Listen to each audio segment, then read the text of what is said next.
Olá, sejam todos bem-vindos a mais um Fala Doutor. Esse programa é uma junção de parceria entre o Diário das Leis e a Universo Condomínio, tá? Então, por favor, aquele recadinho de sempre. Se você compartilhar, ativar o sininho, se inscrever no canal, porque aí você nos ajuda a divulgar esse programa que é sempre muito instrutivo a todos que nos assistem, tá bom? Contamos com vocês. Bom, hoje nós vamos falar da atualidade condominial, nós vamos falar da sindicância nos condomínios, tá? E eu tenho o grande prazer de, primeiramente, receber o grande amigo, irmão, conheço ele há pelo menos 2 décadas, ele é colaborador do Diário das Leis, começou como colaborador do Diário das Leis, ele é sócio da Carpati Advogados, ele coordena direito condominial na OAB de São Paulo. Ele é autor de um livro que eu achei espetacular, chamado Questões Recorrentes da Vida em Condomínio. Para mim, ele é um grande doutrinador. Você deve ter ouvido falar desse nomezinho que está aqui, né? Ele é professor, ele dá aula, ele dá curso, é uma pessoa que é empenhada em solucionar as grandes encrencas dentro dos condomínios. Ele luta por essa classe há muito, muito tempo. Ele estudou muito, muito para chegar até onde ele chegou. Então, com vocês, meu grande amigo e doutrinador, Rodrigo Carpati.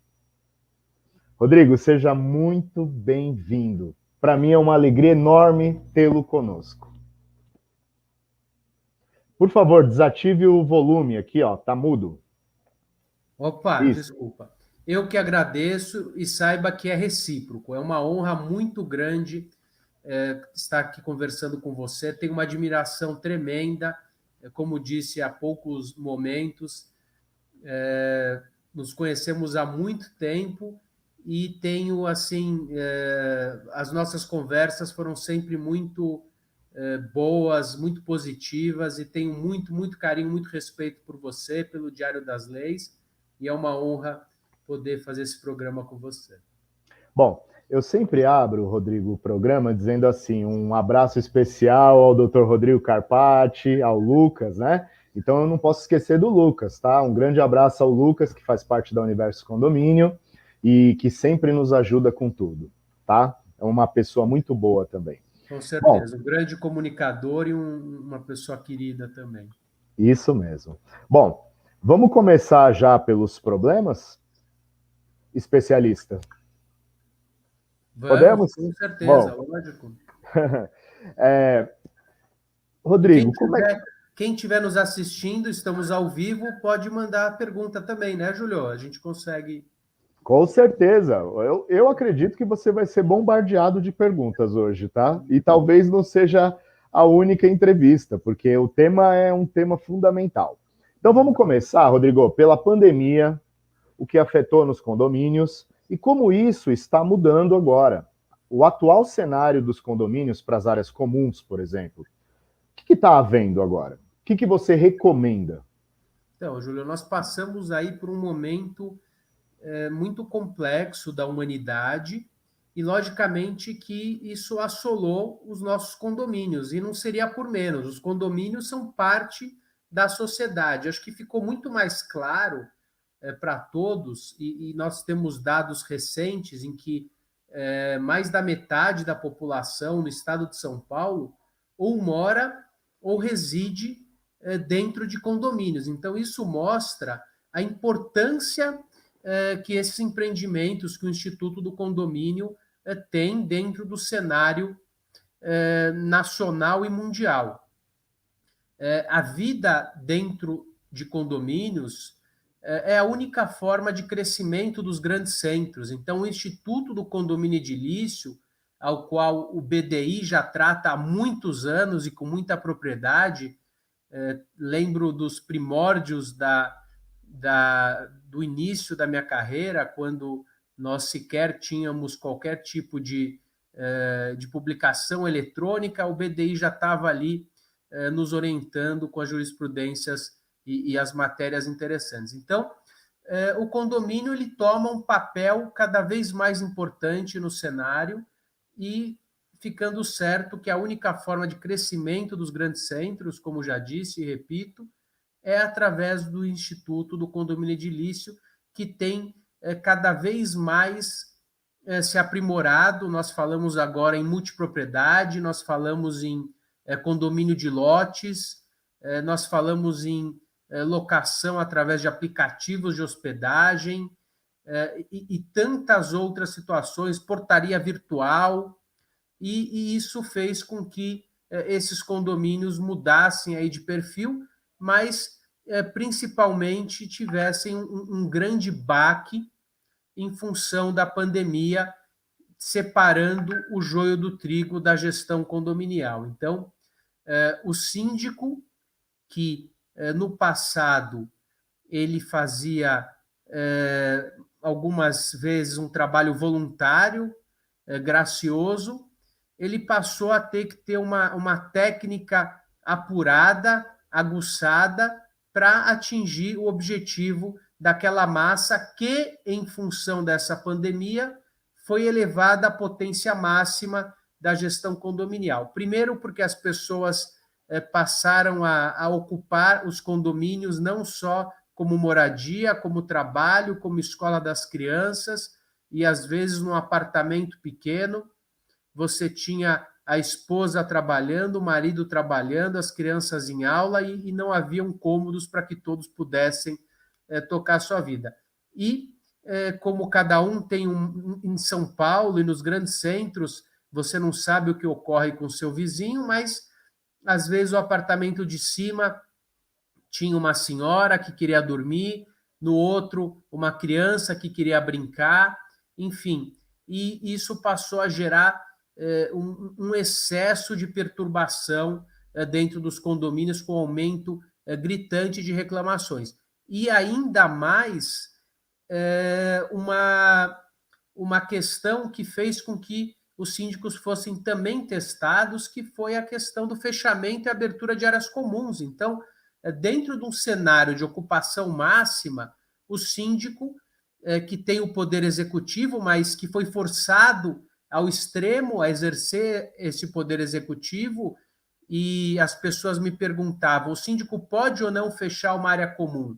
O poder de gestão está intrínseco no artigo 1348, inciso 2, que dá poderes de gestão ao síndico e compete a esse o poder executivo. Então, ele pode fechar e abrir, mas ele também precisa agir conforme a lei. Ninguém é obrigado a nada, senão em virtude, em função da lei. Então, nós tivemos aí essas situações e esses condomínios tiveram uma transformação que vai ser permanente, mesmo pós-Covid, que fulminou numa profissionalização maior, na desistência de síndicos amadores ou de síndicos que estavam apenas tampando um buraco até que aparecesse alguém profissional, e os prédios estão sendo os novos empreendimentos redimensionados. Nós tivemos aí mudanças, inclusive, na forma de pensar dos seres humanos, da área construtiva. Os empreendimentos as pessoas passaram de forma comercial a valorizar muito mais o espaço verde que elas tinham dentro do condomínio, passaram a valorizar não mais uma área comum grande, porque eles perceberam que em qualquer momento essa área poderia sofrer interferência, mas uma área comum maior. Então, nós tivemos também um boom de mudanças, de vendas, de desocupações. O mercado imobiliário continua muito aquecido, o mercado condominial está muito aquecido nesse momento, por consequência dessa pandemia. Agora sobre essa questão do síndico profissional, Rodrigo, como que a gente pode avaliar isso? Aquele síndico morador que não se aperfeiçoar, não estudar, não fazer cursos, essa pessoa praticamente está fadada ao fracasso na sindicância dentro do condomínio? Ela pode ser extinta? Júlio, eu acho que qualquer situação, qualquer profissão, qualquer exercício de qualquer atividade que não busque a profissionalização, ela está fadada ao fracasso, porque o exercício das atividades, elas trazem uma relação comercial, e se existe uma relação comercial, financeira, sempre você vai ter aquele que vai fazer melhor, que vai buscar o melhor, e com certeza esse vai anular aquele que não faz com excelência. Isso em todas as áreas, a profissionalização é um caminho, a especialização é um caminho sem volta. Ocorre que os condomínios nem sempre foram a bola da vez, então nem sempre se olhou para o mercado condominial e muitos condomínios tinham pessoas, aposentados ou profissionais liberais, fazendo aí a gestão desses empreendimentos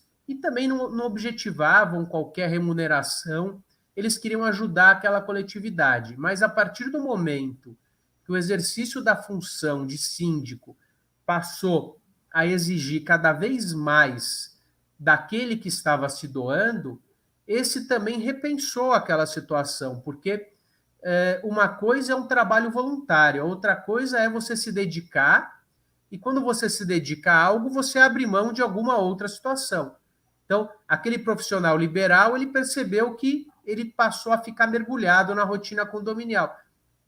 E nesse momento, os síndicos profissionais tomaram espaço porque chegaram resolvendo as questões condominiais, chegaram com equipes, chegaram com novas tendências, com formas de implantação de informatização do condomínio, portaria virtual, técnicas de manutenção, acompanhavam a modernidade das ABNTs, traziam aí notificações, orientações, e isso foi mudando o cenário, que ficou mais complicado também em função de medidas, de decretos, de obrigatoriedades. Então, hoje, um condomínio ele tem cada vez mais obrigações legais. Então, desde a ABNT 35, da cadeirinha, a ABNT da medição ômica, a obrigatoriedade semestral da limpeza da caixa d'água,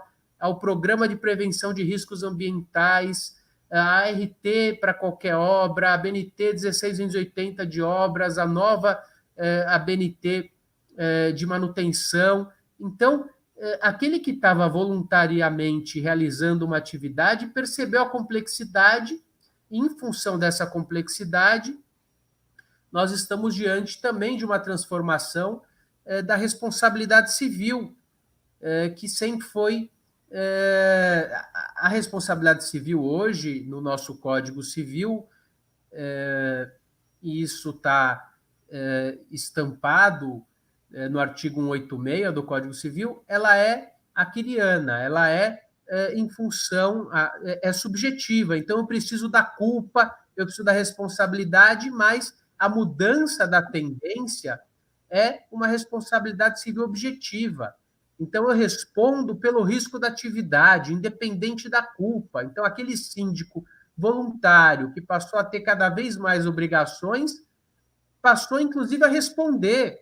Isso poderia atingir o patrimônio dele. Então, afastou os aventureiros. E aquele síndico sabia, profissional, que sabe que para exercer, ele assume um risco, e para isso ele precisa ser remunerado, e para isso ele precisa minimizar a chance de riscos, e isso cada vez mais vem acontecendo, e cada vez mais em mercados, mesmo que há pouco tempo atrás, eu viajei o Brasil todo, tive em locais onde sequer existiam síndicos profissionais, e depois que voltei, no ano seguinte, já me apresentaram alguns síndicos profissionais, e mercados onde não era um mercado de sindicância profissional ou de sindicatura, hoje cada vez mais é um mercado focado nisso. Eu lembro, Júlio, quando comecei, eu buscava os livros para estudar, nós tínhamos poucos livros. Você tinha o Biagio Ruggiero, Nascimento e Franco, você estudava pelo Caio Mário, você tinha o BDI, e não tinha mais tanta doutrina. Hoje, se você entrar em qualquer livraria, se você entrar no Amazon, a quantidade de livros de especialistas, você tinha poucos especialistas também. Hoje é um mercado que cresceu demais, então isso também é importante da gente destacar. Bom, já estão chegando um montão de perguntas aqui. Então, nós temos a Patrícia, de Camboriú, deve ser Santa Catarina, né? Ela pergunta o seguinte: Doutor Rodrigo, como é possível fazer um curso para síndico profissional? O senhor dá esse curso? Então, eu tenho um curso de direito condominial, que o BDI também apoia, que é um curso focado na prática da gestão e atividade jurídica, mas focada no jurídico. Existem cursos, hoje nós temos cursos de especialização na área de gestão condominial por grandes universidades, assim, está crescendo também. Nós temos também cursos livres, o próprio curso da Gabor RH, entidades como a BIC, Secov, também possuem cursos. O que ela precisa tomar cuidado só é que tem muita gente, como é um mercado que passou, as pessoas perceberam que é um mercado onde existe a possibilidade de crescimento financeiro, de ganho, existem muitos oportunistas também, e que nem sempre levam informações fidedignas. Então, independente do curso que ela escolha, ela precisa verificar os professores, se eles realmente são especialistas no tema, para que ela possa desenvolver ou um curso livre ou uma pós-graduação com excelência, e isso faz a diferença. Ontem eu estava conversando com um síndico amigo, o Renato, e ele me dizia que ele tinha mais de 80 cursos na área, e ele teve comigo em várias aulas, em vários cursos, e lembro que ele sequer tinha um prédio. Então, é um mercado que tem também se fechado muito, porque a oferta é menor do que a demanda. É impressionante o que tem de pessoas querendo ingressar na área. Então, isso acaba não tendo espaço para todos, por mais que nós tenhamos aí entre 300 a 500 mil condomínios no Brasil e aproximadamente, dados da BIC, 58 mil CNPJs ativos do estado de São Paulo. E em São Paulo, esses condomínios, Júlio, movimentam algo em torno de 13 bilhões de reais, que é mais do que o produto, que é mais do que o orçamento de cidades como Porto Alegre e Curitiba. Muito bom, acho que respondemos aí. Ela acabou de mandar novamente. Doutor Rodrigo, o senhor pode disponibilizar um canal para entrarmos em contato com o senhor e executarmos e fazermos o curso com o senhor? Com certeza. Pode entrar em contato através do meu Instagram, DR Carpati, ou do próprio. Os cursos são realizados através do www.cursosuniversocondomínio.com.br. Aí a Rebeca vai colocar a tarjinha aqui para a gente, né? www.cursosuniversocondomínio.com.br. Muito bom. Daqui a pouquinho ela deve colocar aí para a gente, para que você possa ver. Patrícia, obrigado pela pergunta. Bom, José Marques está dando uma boa tarde. O nosso grande amigo João Paulo Rossi Pascoal está dizendo: acompanho com muita atenção as palavras dos diletos amigos Júlio e Rodrigo. Parabéns pela iniciativa. O João é um querido, né? Com certeza. Excelente profissional e excelente ser humano. Principalmente, acho que estava conversando, o caráter a gente não molda, né? Primeiro tem que ser uma boa pessoa e depois um bom profissional. O João é maravilhoso, uma pessoa querida, boa de conversar. Abraço, obrigado. João. Abraço, João. Laser Magalhães Boldrin. Boa tarde, excelente e necessário tema. Maurílio Cristóvão Bonsfield. Muito obrigado, Carpati, pelas informações importantes para uma boa administração condominial. Tudo o que se aprender com este tipo de informações são em benefício e segurança aos nossos condôminos. O Laser Magalhães Boldrin. Entre 2001 e 2006, fui diretor do Sindicato dos Corretores de Imóveis do Estado de São Paulo e levantei a bandeira de que o corretor deveria ter a sindicância como parte das atividades possíveis ao corretor. Aí ele continua. Isto tendo em vista que a maior parte das características do síndico tem sinergia com as qualificações do bom corretor de imóveis. O senhor concorda com isso, doutor Rodrigo? Então, parece que são meio distintas, né? Elas são distintas, mas elas têm relação. Hoje, a profissão de síndico, ela, apesar de ser uma exercida de forma profissional, ela não é regulamentada. Então, ela não está atrelada a nenhum conselho, embora nós tenhamos o CRA tentando abocanhar essa atividade em função da palavra administração.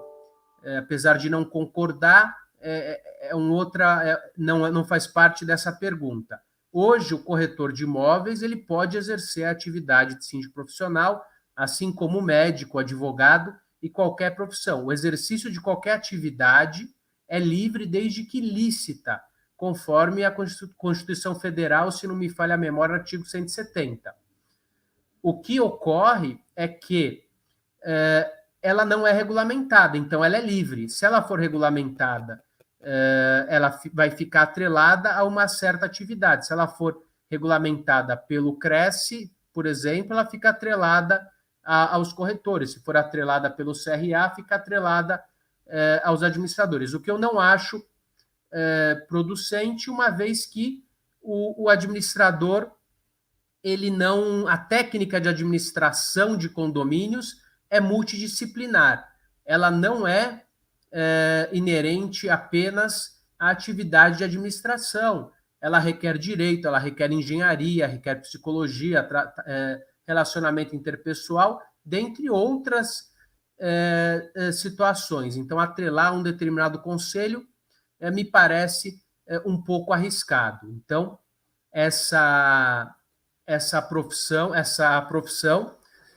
que sequer é reconhecida, o trabalho que eu tento fazer e defendo é o reconhecimento da profissão, que pode ocorrer através do Ministério do Trabalho, com o reconhecimento da atividade. Então, nós temos hoje, no Brasil, algo em torno de 60 a 70 profissões regulamentadas e mais de 2.800 profissões reconhecidas, classificadas com aquele CBO pelo Ministério do Trabalho. E então, ela não é uma atividade, se o Cresce deveria, se o corretor de imóveis pode exercer, pode, é livre. Se ele deveria regulamentar, daí eu tenho dúvida. Eu acho que não seria o caminho. E não sou defensor da regulamentação da profissão. Muito bom, acho que foi respondido, né, Laser? Obrigado pela sua pergunta. Bom, temos aqui a Carla Marins. Agora está chovendo de perguntas sobre a abertura das áreas comuns, tá? E a cota condominial, a taxa de condomínio. Doutor Rodrigo, ela pergunta. Carla Marins não disse de onde é, mas pergunta. Doutor Rodrigo, o meu síndico se nega a abrir a piscina. Ele alega que só pode ser aberta a partir do dia 17. Então, portanto, ela deve ser de São Paulo, né? O Dória que autorizou algumas aberturas aí, né? Suponhamos. E como eu posso fazer para que a piscina seja aberta? Então, é uma situação complicada, né? A primeira coisa que eu quero mencionar é reforçar aquele conceito que a gente já falou no início da live.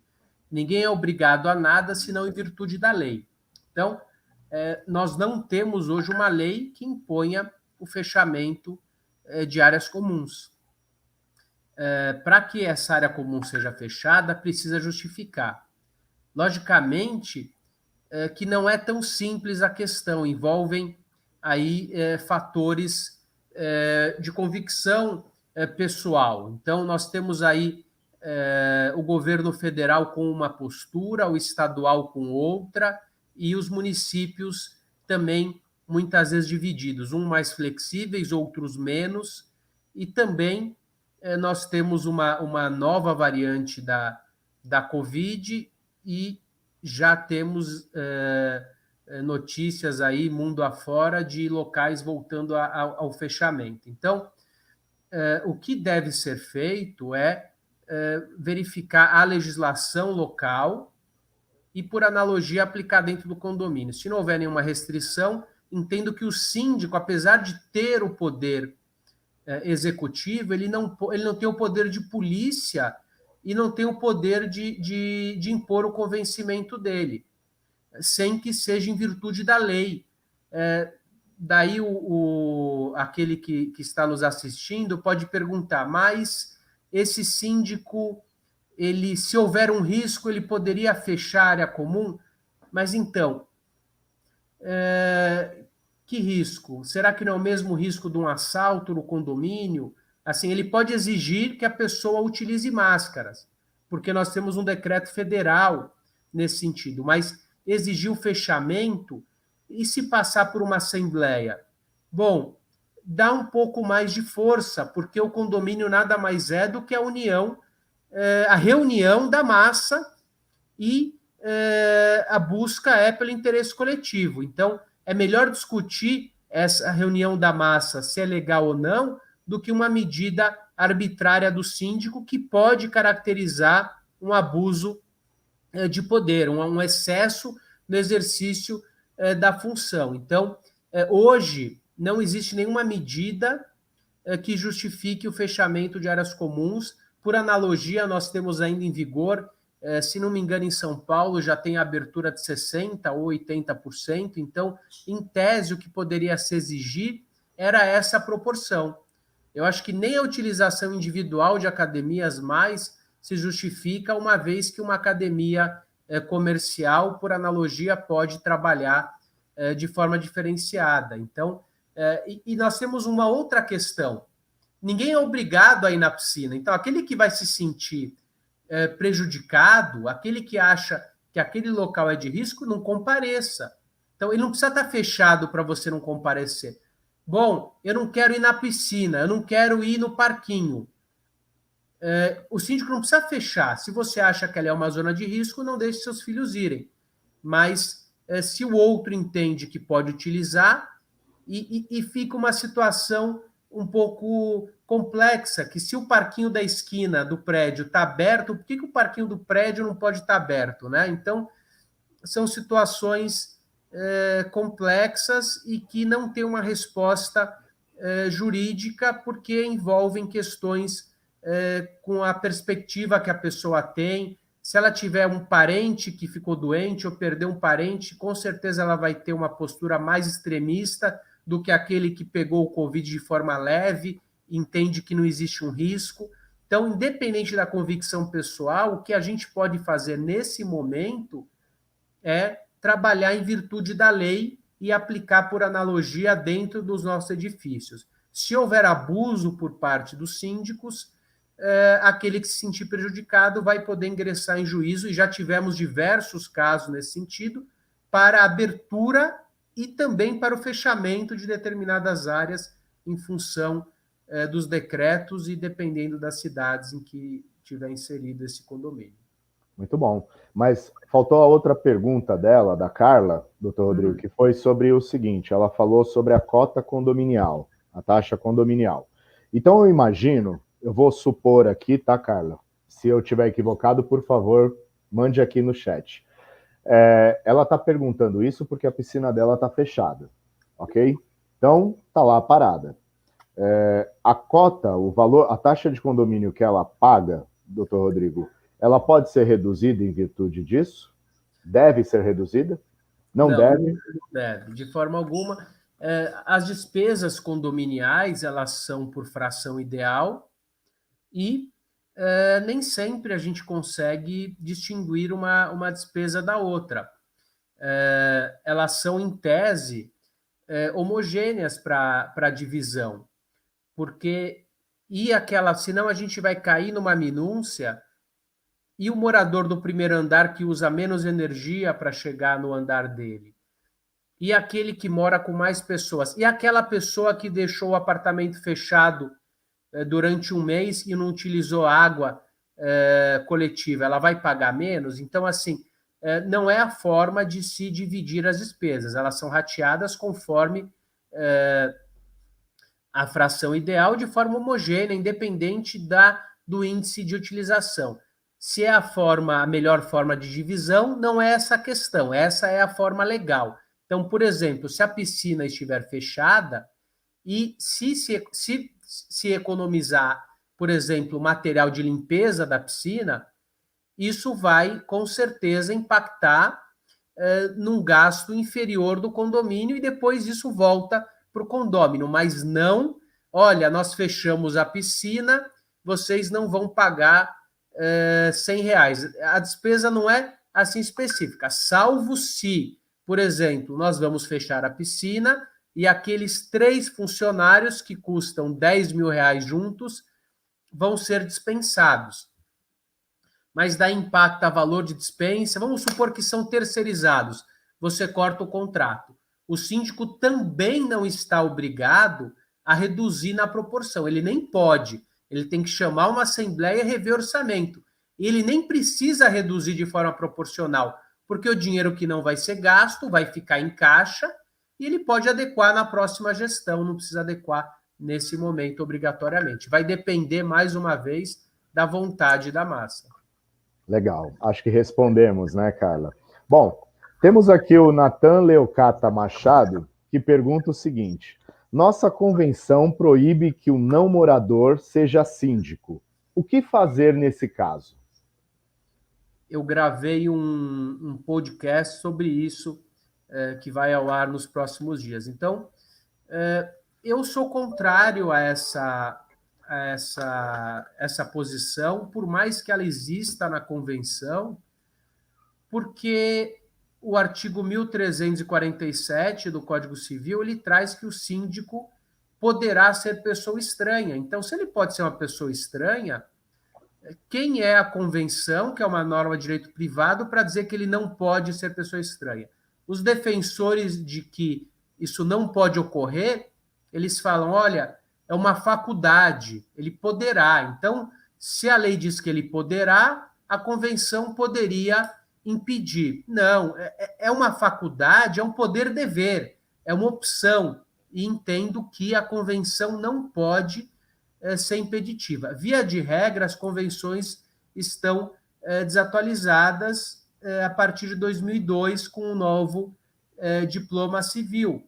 Então, as convenções anteriores, elas precisam de atualização, e se elas trazem essa proibição, elas discorrem de forma a não estar de acordo com o novo entendimento. E mesmo que seja posterior a 2002, num conflito de normas, prevalece a de ordem pública, que permite. Os princípios do direito privado, eles estão atrelados aos limites da lei. Logicamente, que nós temos também, Júlio, alguns entendimentos de que a convenção possa, sim, ser complementada, mas eu entendo que ela possa ser complementada desde que ela não contrarie. Então, a convenção poderia complementar uma situação e não impedir que ela ocorra, uma vez que está explícito na lei a possibilidade desse síndico ser pessoa externa. Legal, acho que respondeu, sim. Veja, doutor Rodrigo, está chovendo de perguntas aqui, mas eu estou tentando filtrar. Olha só, como eu te conheço há um bom tempo, eu sei que você passou por muitas encrencas nos condomínios, né? Um trabalho bem difícil, e sempre foi uma pessoa que pensou sempre em encontrar soluções, conciliar, né? Evitar os atritos, até pela sua natureza. Então, eu vou tentar interpretar aqui. Veja, o que as pessoas querem saber? O que eu vou te pedir é o seguinte: você pode dar um exemplo antes da criação do termo síndico profissional, os síndicos moradores? Pode dar um exemplo de como era uma administração de um prédio, sem citar nomes, claro, que você administrava, cuidava, geria lá como advogado, como conselheiro, enfim, e depois esse mesmo prédio passou a ter um síndico profissional.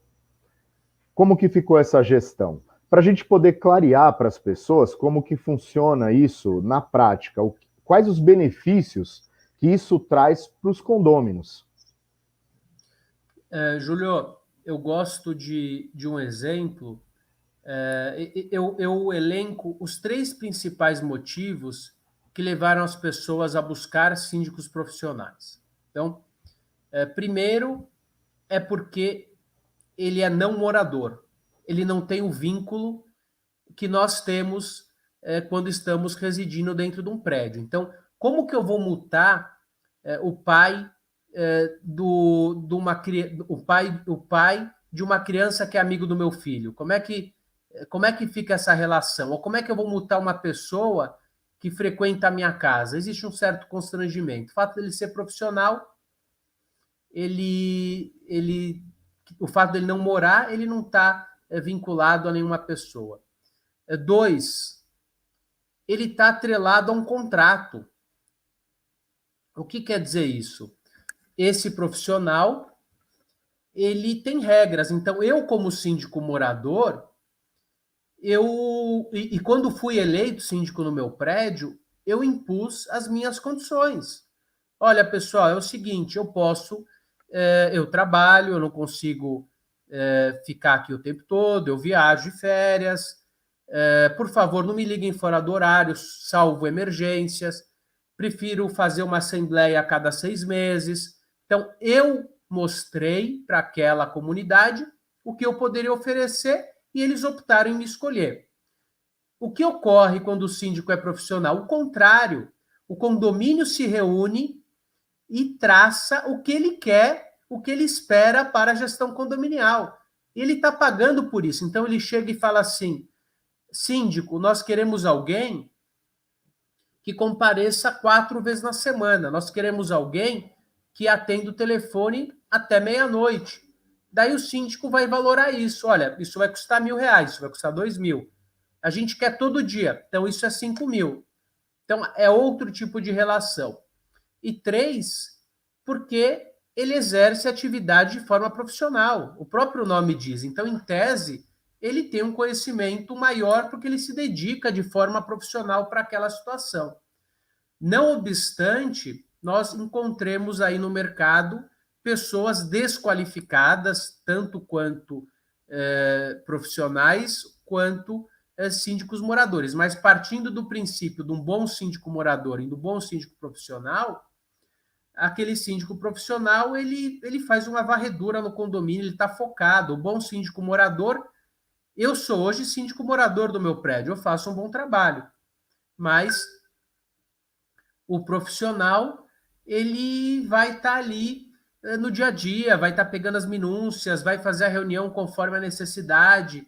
O morador vai se adequar e algumas situações, se não for uma pessoa do ramo, podem passar desapercebidas, porque ele também tem a atividade dele. Então, ele vai ter que buscar, e tanto o profissional quanto o não profissional, vai ter que buscar uma boa administradora, um bom departamento jurídico, um bom auditor, para que ele possa completar aí, mesmo sendo profissional, a gestão desse condomínio, que deve ser muito parecida com a gestão de uma empresa. Respondendo, por fim, o que você perguntou, a gestão do passado é uma gestão como se tocava uma casa. Cada um toca a sua casa do jeito que ela acha que deve tocar, com aquele conhecimento que ele tem naquele momento. Então, alguns condomínios tinham autuações ambientais, porque o síndico mandou cortar a árvore, e aquela assembleia tinha que ratificar a multa, porque aquele síndico fez o melhor que ele pôde naquele momento. Garagens com sorteios permanentes, construtora que tinha um problema de vício sem ingresso de ações, administradoras se locupletando de verbas condominiais, porque muitos gestores não tinham capacidade de analisar. Então, nós tínhamos um mercado que ficava à mercê da qualificação ou não qualificação do gestor, do síndico, do advogado. E a partir do momento que a figura do profissional chegou, você tem aí o sarrafo sobe para todas as áreas, porque o advogado não pode mais não conhecer tudo. Ele tem que também ser multidisciplinar. Então, o advogado de condomínios do passado era aquele cara que fazia só cobrança. O administrador de condomínios do passado, ele só emitiu o balancete e dava pequenas orientações. Então, o advogado tem que estar presente na assembleia para resolver conflitos de forma prévia. O gestor tem que orientar o síndico de uma assembleia virtual, tem que estar presente nessa assembleia. Esse síndico tem que estar qualificado, tem que saber se posicionar, usar um Zoom, usar uma ferramenta e entender os anseios daquela coletividade. Então, a gestão condominial não é mais algo que possa ser feito de forma amadorística. Pode, mas a consequência é cara. O preço a se pagar é muito caro. Que legal, muito bom. A Raquel Faria, ela não diz a cidade, o estado de onde é, mas ela pergunta: Conselho Fiscal pode chamar a Assembleia? Depende se a convenção... Então, essa é uma questão que a gente falou que a convenção pode complementar. Então, via de regra, quem chama a Assembleia é o síndico e 1/4 dos condôminos. O conselho não tem essa autonomia. Esse conselho, por exemplo, na legislação francesa, ele tem autonomia legal de convocar, mas na legislação brasileira ele não tem, ele não é parte legítima para convocar, mas tem um julgado, se não me engano, não sei se é do Tribunal de Justiça de São Paulo, do Rio de Janeiro, que traz a possibilidade da convenção ser complementada e trazer a opção do conselho, do presidente do conselho ou do conselho convocar. E é um exemplo importante para verificar que não existe um conflito de normas, existe uma complementação. Então, não existe um conflito entre a norma privada e a norma pública, existe uma complementação, diferente do caso anterior, trazido pelo ouvinte, que dizia que a Assembleia, a Convenção proibia o síndico profissional e a lei não proibia. Então, é um conflito de leis. A gente está tendo, nesse caso, nesse exemplo, uma complementação. Legal. O Laser Magalhães Boldrin diz o seguinte: a maior parte das administradoras e seus síndicos não conhecem a lei do inquilinato. Por conta disto, não compreendem a necessidade de separar claramente as funções do fundo de reserva. E ele continua: funções estas descritas na lei do inquilinato quanto à separação do que pode ser cobrado do locatário e o que deve ser pago pelo condômino. Como que funciona isso, Rodrigo? Então, a lei do inquilinato, ela traz no artigo 22 e 23 da 8245 o que é de obrigação do proprietário, o que é de obrigação do inquilino. Tá? Lembrando que, para o âmbito condominial, a responsabilidade da cota condominial é em função da coisa, é propter rem. Então, pro âmbito condominial, o inquilino não existe para o pagamento da despesa. Então, quem é o responsável é o proprietário. Tanto é que quando se aciona alguém, você vai acionar o proprietário e não o inquilino. E depois, esse proprietário tem um contrato com o inquilino e a lei permite, a própria lei de locações, que as despesas de condomínio ordinárias sejam delegadas e passam a ser de obrigação do inquilino. Então, as obrigações, já respondendo, do inquilino são as ordinárias e a do proprietário são as extraordinárias. Ocorre que o fundo de reserva, explícito no 8245, no 22, se não me engano, traz que compete ao proprietário o pagamento do fundo de reserva, que, via de regra, é para uso extraordinário. Mas, complicando um pouco, Laser,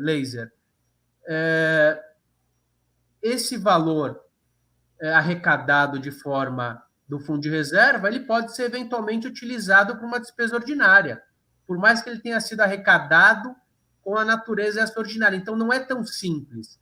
Eu posso, por exemplo, ter uma despesa extraordinária rateada de forma ordinária dentro da cota mensal, dentro da previsão orçamentária. Então, o importante é observar a natureza daquela despesa. E nem sempre, infelizmente, é fácil você destrinchar isso. Por isso que as administradoras e as administradoras de imóveis também muitas vezes não destrincham. Então, vamos lá.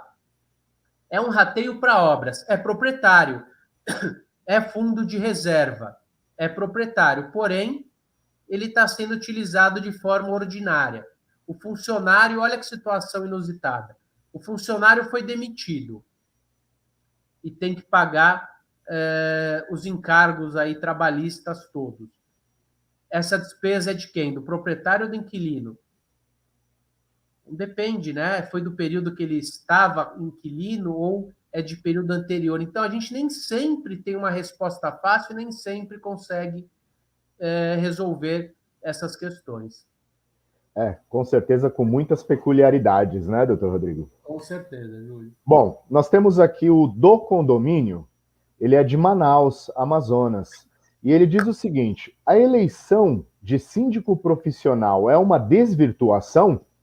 Essa atividade deveria se limitar a uma relação sob regime de um contrato de prestação de serviços?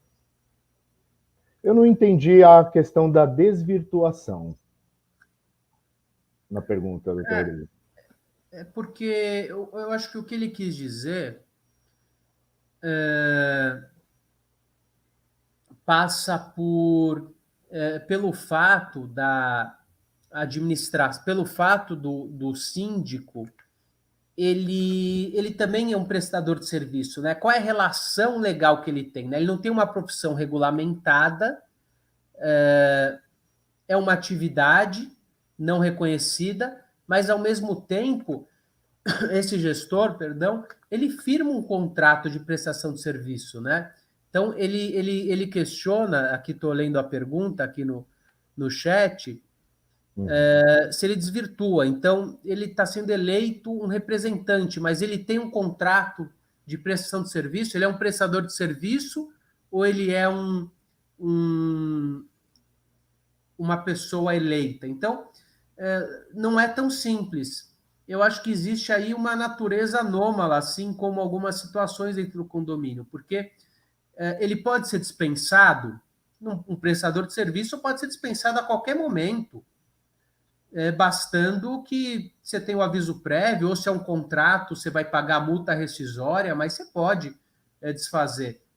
A sindicância não, porque o que prevalece é o mandato dele. Então, ele pode ser destituído em assembleia ou no término de mandato. Ele mandou aqui, doutor Rodrigo, esclarecendo a pergunta anterior, uma vez eleito, ele fica protegido por um mandato, que é o que o senhor estava dizendo agora, né? Eu entendo que sim. Eu entendo que é uma situação que vai ter que ser esmiuçada em algum momento, porque se ele presta um serviço, como é que ele está amarrado por um contrato? Então, tem um mix de um cargo, né, eletivo com um contrato de prestação de serviço. Eu faria, se fosse o legislador, um adendo para que o síndico profissional se o conselho assim julgar, poderia rescindir esse contrato. Em tese, se a gente pegar o direito civil, é uma cláusula mandato, então eu poderia revogar, mas ela está atrelada à eleição, então ele tem um período, né, até que ele seja destituído, existe um período de 2 anos, salvo uma destituição no meio do caminho, então ele seria um mandato irrevogável nesses termos, até que ele seja destituído durante o mandato, e ao mesmo tempo ele tem uma relação de prestação de serviço, que ele tem direitos e deveres, e nesse diapasão, em tese, o conselho pode rescindir o contrato. Então, em tese, ele poderia não receber o valor, mas ele não poderia perder o cargo. Olha que situação inusitada. Mas daí, esse síndico poderia entrar na justiça e requerer um enriquecimento sem causa do condomínio, porque está exigindo um trabalho e não está remunerando. Então, existem algumas situações que não são esclarecidas porque o condomínio, o Instituto do Condomínio, é inserido dentro de institutos do direito civil, e essa mistura causa ainda algumas adaptações que perdeu o legislador em 2002 a oportunidade de destrinchar. Se bem que é muito dinâmica essa relação também, e ela surge e ela se modifica a cada momento. Em 2002, quando surgiram os primeiros síndicos profissionais, com certeza não existia um contrato, não se fazia contrato para essa relação. A partir do momento que se fez o contrato, passou a ter dúvida. O que costuma dizer é que a lei é estática e as relações humanas são muito dinâmicas. Então, de um dia para o outro, o que era improvável vira certo, isso pode ser modificado. A legislação ela sofre a modificação conforme a vontade da sociedade, ela sofre a interferência das regras, existem algumas, o direito está atrelado a regras, a leis naturais, né? Está atrelado às leis sociais e às leis culturais também. Então, e essas são muito mais dinâmicas do que a lei que já está ali existente. Se você pegar o Código Civil antes de 2002, nós falávamos uma legislação de 2016, de 1916. Perfeito. Perfeito. Bom, doutor Rodrigo, mais uma vez, eu vou te interromper um pouquinho para a gente pedir para a Rebeca colocar de novo aqui o site dos cursos, porque tem muita gente aqui perguntando, né, sobre os cursos que o senhor ministra. E perguntando, inclusive, se o senhor tem disponibilidade para ministrar cursos fora de São Paulo, em outros estados. Com quem eles devem procurar lá no site, doutor Rodrigo? Tem então, alguém? Eu estou colocando aqui os cursos e vou passar o contato da Fernanda, que é quem cuida dessa parte. Eu vou passar, inclusive, o celular dela, dá um segundinho. Tá. Inclusive, nós temos uma pergunta aqui que vai de encontro aí a uma questão advocatícia, né? Da Erundi Oliveira. Então, ela até passou o número do celular dela aqui. Depois eu vou pedir para ela entrar em contato com o senhor através dos seus canais de comunicação, ou com a Fernanda mesmo, nos cursos aí, pode ser? Pode, eu já passei no chat privado para a Rebeca os links. Ótimo, a Rebeca já incluiu aqui o link, ela vai pegar lá no chat privado, então. Bom, o Laser, ele está concordando com o senhor, é um cargo político-administrativo como um cargo de prefeito, né? Então, Laser, por favor, diga a sua cidade e estado, tá? Você participou tanto aqui com a gente, é importante mencionar isso. Bom, doutor Rodrigo, outra coisa que estão falando aqui dos cursos, pelo fato das pessoas estarem assistindo a live, a Fernanda tem condição de dar algum desconto nos cursos? Como que isso funciona? Com certeza. E se você é um parceiro BDI, eu mencionar que está assistindo essa live, com certeza você vai ter desconto nos cursos. Basta falar com a Fernanda. Já printei aqui a tela e já mandei para ela. Ótimo, muito bom. Muito bom. Bom, doutor Rodrigo, ainda sobre a questão da piscina, área comum, é, algumas pessoas estão perguntando o seguinte: no curso que o senhor ministra sobre condomínio, o senhor explica ações corretas, como escolher um bom profissional, como isso pode se dar na justiça, ou se dá para fazer de maneira conciliatória dentro do próprio condomínio? Com certeza, o que eu busco no curso é passar a parte teórica. Então, a gente divide, isso está inclusive no site do Universo Condomínio, a gente passa as questões responsabilidade civil do síndico, direitos e deveres dos condôminos, fachada, ar-condicionado, áreas comuns, assembleias de condomínio, assembleia híbrida, assembleia virtual. Eu passo as questões conceituais dos condomínios e passo as questões práticas nesses cursos e trago também, por exemplo, na piscina, as ABNTs, as obrigatoriedades legais.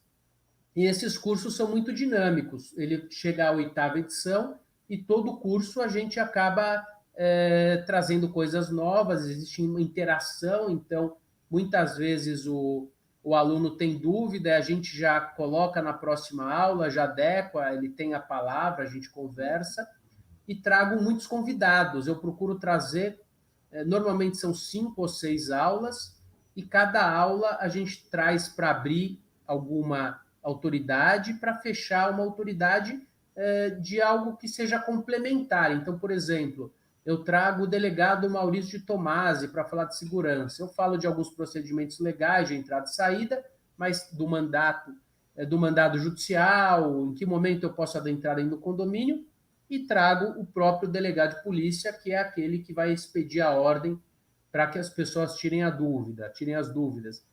Por exemplo, eu falo das assembleias e trago o William Borghetti, que é um cara de comunicação, e ele vai mostrar técnicas para que você se saia melhor em assembleia. Então, eu passo a parte legal de direito e trago questões complementares. O próprio Rubens Carmelias, que é o presidente da Comissão de Direito Imobiliário, participou nos últimos 2 cursos. Esse último curso tivemos a honra de ter o desembargador Loureiro. Então, eu busco aproximar a técnica com a norma e a aplicabilidade dentro do condomínio. Então, a pessoa precisa conhecer a teoria, precisa conhecer a prática. Eu ajudo a depurar a técnica para que ela se torne um profissional melhor, e o outro lado, que é o judiciário. Não adianta nada eu falar e o judiciário não estar, isso não está alinhado, igual o seu BDI. Você traz sempre, perdão, questões muito atuais, e isso vai fazendo com que a gente adeque ao dia a dia, que muda a cada momento. Perfeito. O Laser Magalhães Boldrinha de Campinas, São Paulo. Obrigado, Laser. A Liliane Toyama, ela diz: boa tarde, doutor Rodrigo. Muito bom saber dessa prática. A Raquel Faria é de Betim, Minas Gerais. E o de Condomínios é o Alexandre. Ele está em Salvador, Bahia. E ele disse que os cursos são excepcionais. Ele já participou da sua 6ª e 7ª turma. Olha que legal. Que obrigado, bom. Alexandre. Obrigado, Liliane. A gente estava falando há pouco também no Instagram, pedindo o link, temos conversado. E a todos que corroboram. Eu quero dizer também o seguinte, Rodrigo, te interrompendo rapidamente. Lógico. Pessoal, vocês têm uma ferramenta muito boa, que é o livro do Dr. Rodrigo Carpati, Questões Recorrentes da Vida em Condomínio. É esse livro aqui, ó, tá? Eu já o li 2 vezes para tirar dúvidas, por exemplo, na hora de revisar uma parte de algum texto do BDI ou para fazer algum vídeo para o BDI. Eu recomendo, e não é puxando a sardinha do meu grande amigo, ele é meu grande amigo, mas ele é também um excelente profissional. Eu acompanhei ele estudando muito. Para ele chegar onde ele chegou, ele perdeu muita noite de sono, tá? Não foi fácil. Foi um caminho que ele teve que destrinchar, porque ninguém queria abrir esse caminho. Imagina você ser advogado e ir até o condomínio para participar de uma assembleia onde está tendo uma briga, enfrentar tudo isso, não é, doutor Rodrigo?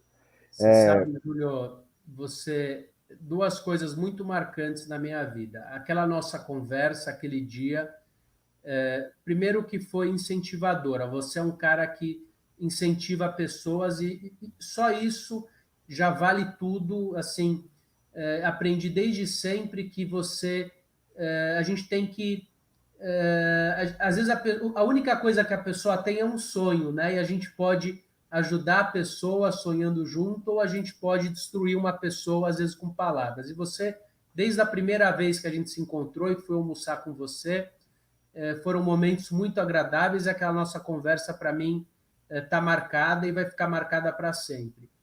E o outro momento foi quando eu comecei a advogar. Meu pai me disse que a Assembleia de Condomínios não era local de advogado e que era uma loucura os advogados comparecerem à Assembleia, porque ali não tinha um juiz para decidir.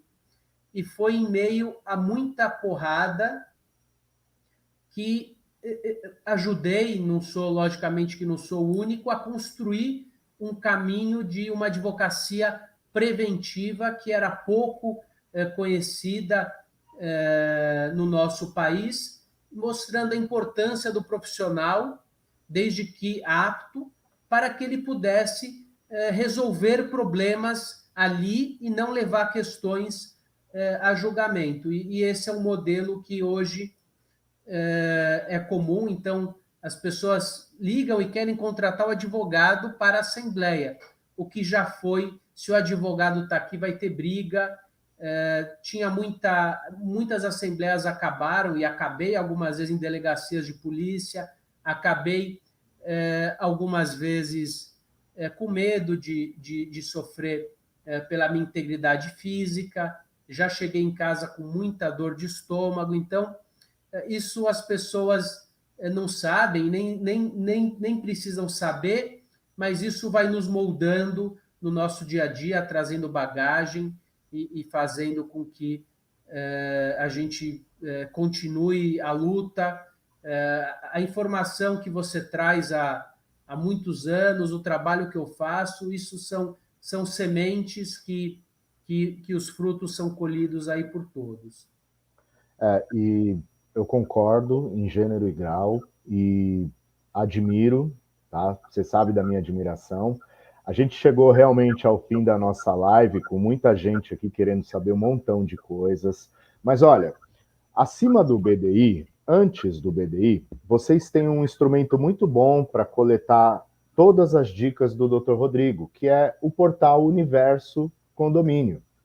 Esse portal ele tem programas, o Dr. Rodrigo atualmente grava podcasts, então ele é desse jeito que vocês estão vendo, uma pessoa que se preocupa, ele se preocupa em ter ideias, ele se preocupa em planejar, ele tem as estratégias, e eu asseguro a todos vocês, vocês não vão perder tempo, vocês vão estar com uma pessoa que costuma ser muito transparente, muito ética, uma pessoa que faz a coisa acontecer. Não é à toa que no início dessa live eu apresentei ele como doutrinador, porque desde o momento que eu conheci ele, ele sempre teve isso como um professor, essa didática de professor, de ensinar, de levar conteúdo. Ele não guarda para si, como vocês perceberam aqui nas respostas das perguntas. Então, eu poderia ficar até amanhã falando, mas infelizmente a gente só tem 1 hora de programa. E o Dr. Rodrigo, obviamente, tem muitos outros deveres aí a cumprir de agenda, né? Então, por esse motivo, a gente encerra a nossa live nesse momento. Eu vou terminar lendo as pessoas que estão mandando aqui no chat, né? Antônio Carlos Barbosa.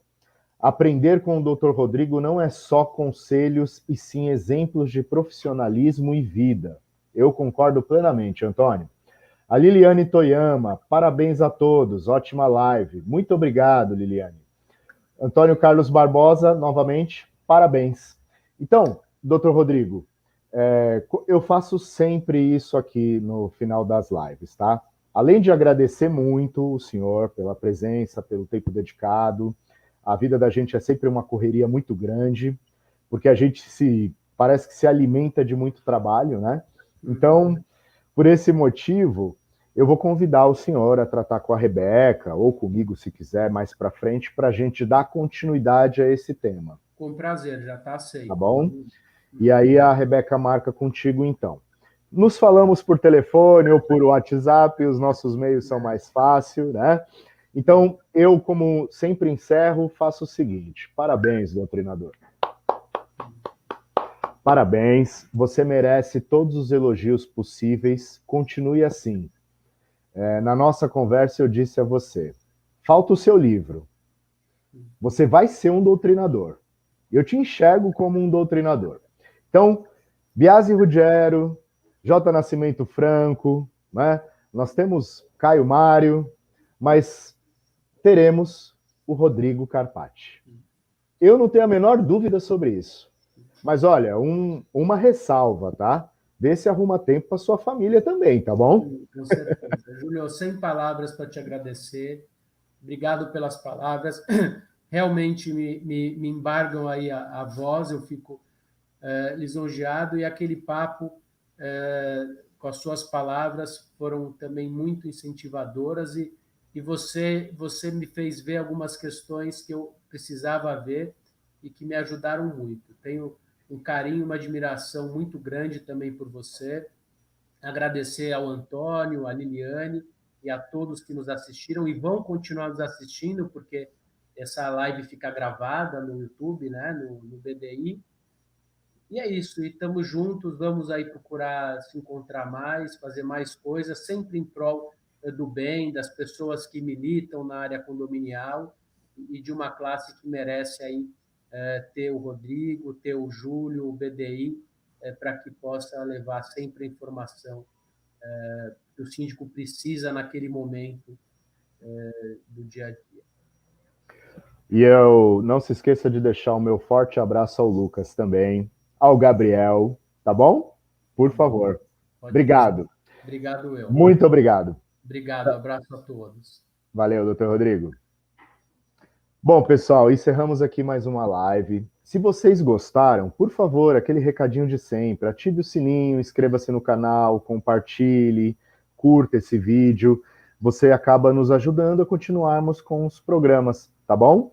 Se alguém aqui que nos assiste é um especialista na área do direito imobiliário, seja ela qual for, por favor, mande o seu contato para a gente pode no futuro te entrevistar também, tá bom? Me despeço de vocês e até a próxima live. Tchau!